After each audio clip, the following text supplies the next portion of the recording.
3 বছর তো হয়ে গেল, কিন্তু এখনো দিল্লি শহরটাকে ঠিক বাড়ি বলে মেনে নিতে পারিনি। দূর থেকে খুব সুন্দর, খুব এক্সাইটিং লাগতো। যত কাছে এসেছি ততই যেন অচেনা অজানা মনে হয়েছে। তবে অচেনা অজানা হলেও কোনোদিনও নিজেকে খুব একটা একা মনে হয়নি। দিদিয়া কোনোদিনও একা ফিলই করতে দেয়নি।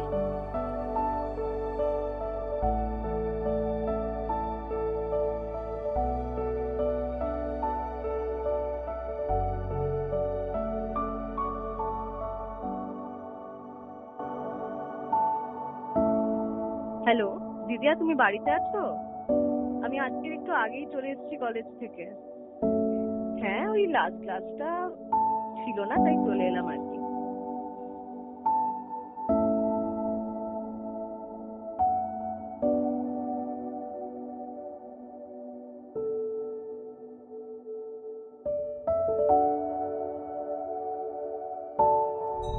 কাল দুপুরে বহুদিন পর একটা কুলফিওয়ালা ডাক শুনতে পেলাম। ওই কুলফি বলে ডাকটা শুনে যেন আমি হারিয়ে গেলাম সেই ছোটবেলার গরমের ছুটির স্মৃতিতে। কুলফি খাওয়া নিয়ে দিদিয়ার সাথে সব সময় অশান্তি।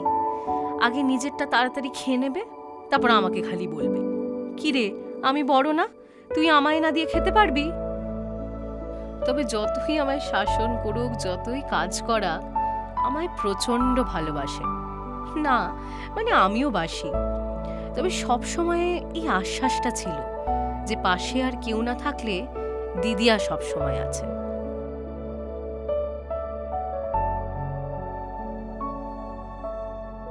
তবে এখানে আমরা দুজনেই বেশ আনন্দ মজা করে থাকি।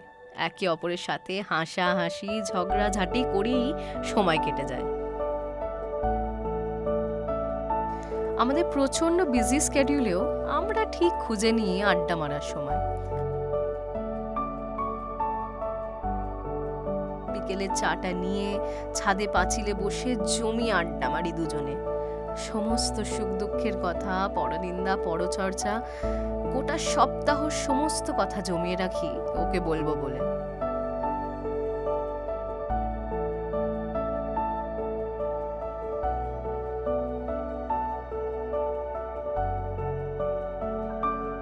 সময়ের পাল্টে যাওয়াটাই যে একটাই নিশ্চয়তা, এটা জানলেও বিশ্বাস করতে ইচ্ছা করে না।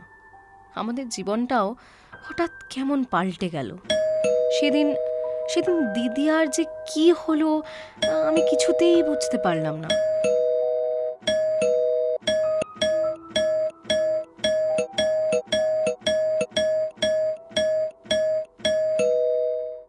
ও বাইরে গেছিল, ফেরত এসে যে ও বেলটা বাজানো শুরু করলো, কন্টিনিউয়াস বাজিয়েই গেল। সে যেন বুঝতেই পারছে না যে কি করছে।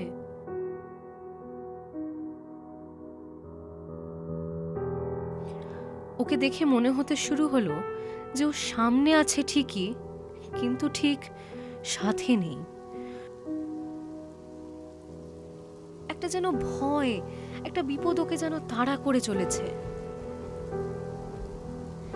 এতটাই খামখেয়ালি যে ও এইটুকু বুঝতে পারছে না যে ও খালি পায়ে ঘর থেকে বেরিয়ে চলে যাচ্ছে। ফাইনালি যখন জেদ করে শেষমেশ দিদিয়াকে রাজি করাতে পারলাম ডাক্তারের কাছে যাওয়ার জন্য, তখন মনে হলো এই সমস্যার একটা সমাধান আছে। আমি খুব আশাবাদী ছিলাম যে এই সবটাই ক্ষণস্থায়ী, একটা বাজে সময় যেটা কেটে যাবে। কিন্তু ডায়াগনোসিসটা পেয়ে দিদি কিছুই বলল না, যেন নতুন করে এক হতাশা ওকে জাপটে ধরে নিল।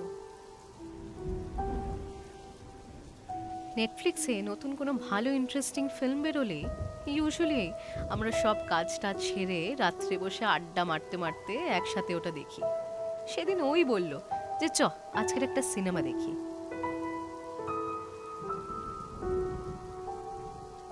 হঠাৎ ও আমার জামাটা টেনে ধরলো, চোখ পাকে কেমন ভয় পেতে শুরু করলো দিদিয়া। বিছানায় কেমন একটা সিঁধিয়ে গেল।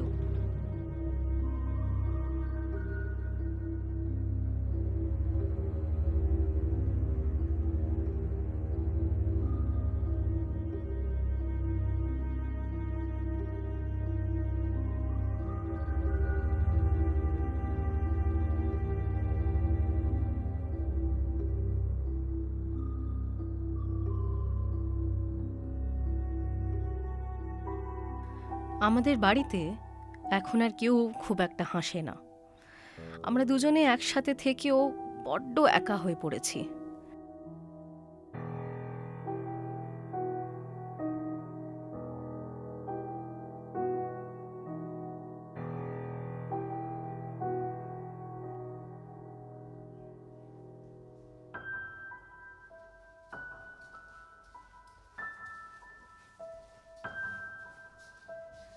বেশিরভাগ সময় ওকে দেখতাম ঘরের কোনো এক কোণায় নিস্তব্ধ হয়ে চুপচাপ শুয়ে আছে, যেন পুরো ঘর তাকে গিলে নেওয়ার চেষ্টায়।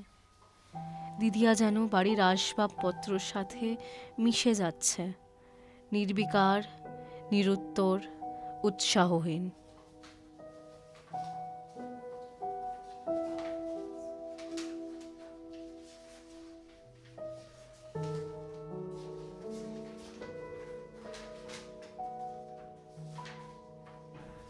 আমিও আস্তে আস্তে চুপ হয়ে গেলাম। জানি না কথা বলতে ভালো লাগতো না নাকি কথা বলার কেউ নেই সেইটা ভালো লাগতো না। আর কি বা বলতাম, যে সারা জীবন আমার পিছনে একটা দেওয়াল হয়ে দাঁড়িয়ে থাকলো, তার যখন আমাকে সব থেকে বেশি প্রয়োজন, তার পাশে বসে থাকা ছাড়া আমার আর কিছুই করার নেই।